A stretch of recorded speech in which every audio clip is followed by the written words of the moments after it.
வணக்கம். அக்ஷயா ஆர்கானிக். இப்போ நம்ம பார்த்துட்டுருக்கிற பப்பாளி தோட்டம் சோமனூர் கள்ளப்பாளையம் செல்வராஜ் அவங்க தோட்டம்.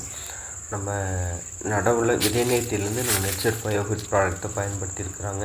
இன்றைக்கி பார்த்திங்கன்னா ஏறக்குறைய ஒரு 320 கிலோ பக்கம் ஒரு 3 பறிப்பில் பொறிச்சிருக்காங்க.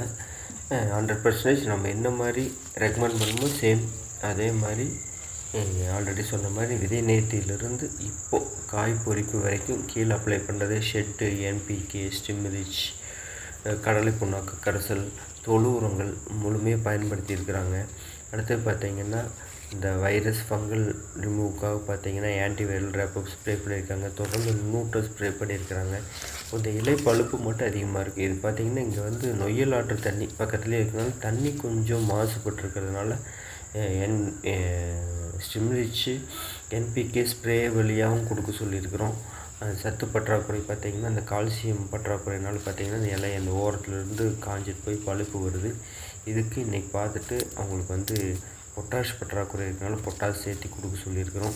கீழே பார்த்திங்கன்னா ஷெட்டு அதிகமாக கொடுக்கணும். அப்போ தான் பார்த்திங்கன்னா அந்த தண்ணியில் இருக்கிற பிஹெச் லெவல் காரத்தன்மை அமிலத்தன்மையை சரி செய்கிறதுக்காக பார்த்திங்கன்னா ஷெட்டுங்கிறது பார்த்திங்கன்னா ஏரோஃபிக் பாக்டீரியா இது அதிகமாக கொடுக்க சொல்லியிருக்கிறோம். முழுமையாக நம்ம சொன்னது பயன்படுத்தினால் பார்த்திங்கன்னா இன்றைக்கி காய்ப்பு மரத்தில் நல்லா இருக்குது. வர்ற பூ எல்லாமே பார்த்திங்கன்னா பூ வர்றதில்ல, வைரஸ் தொந்தரவு அதிகமாக வர்றதில்ல.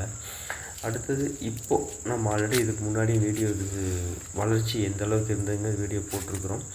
காய்ப்பு இந்த அளவுக்கு வந்திருக்கிறது பார்த்திங்கன்னா இயற்கை விவசாயத்தில் மிகப்பெரிய ஒரு நம்பிக்கை இல்லாமல் இருக்குது எல்லாத்துக்குமே. இயற்கை விவசாயத்தில் அந்த அளவுக்கு காய்ப்பு இருக்காது. இதே அவங்க ரிலேஷன் ஒருத்தர் வந்து பண்ணிவிட்டு இயற்கையில் தான் பண்ணினேன், பட் கொஞ்சம் நாளுக்கு அப்புறம் ஒரு காய்ப்பு பொறிப்பு வந்ததுக்கப்புறம் மடி பொறிக்கவே முடியல அப்படிங்கிற மாதிரி கூட சொல்லியிருந்தாங்க அப்படின்னாங்க.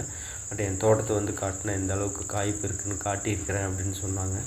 கட்டாயம் நம்ம தொழு உரங்கள் கொடுத்து அதுக்கு மேலே பொட்டாஷ், யூரியா, பாஸ்பேட் அந்த மாதிரி நிறைய பயன்படுத்துகிறோம். அதுக்கு மாற்றம் நம்ம கொடுக்கக்கூடிய இந்த ப்ராடக்ட் பயன்படுத்தும் போது கட்டாயம் ரிசல்ட் கொடுக்க முடியும். இன்றைக்கி கூட பார்த்திங்கன்னா கடலை புண்ணாக்கு கரைசல் ஊற்றிட்டுருக்குறாங்க. கொஞ்சம் இம்மீடியட்டாக சத்து எடுத்து கொடுக்கறதுக்காக கடலை புண்ணாக்கு கரைசல் கொடுத்துருக்காங்க. உங்களுக்கு என்ன மாதிரி தேவை இருந்தாலும், என்ன மாதிரி பயன்படுத்தணும், என்ன மாதிரி உரங்கள் தேவை இருக்குனாலும் மேலே தெரிய எங்கள் கான்டாக்ட் நம்பர் கான்டாக்ட் பண்ணுங்கள்.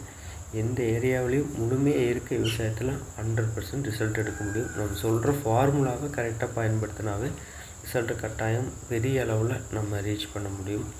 நன்றி, வணக்கம்.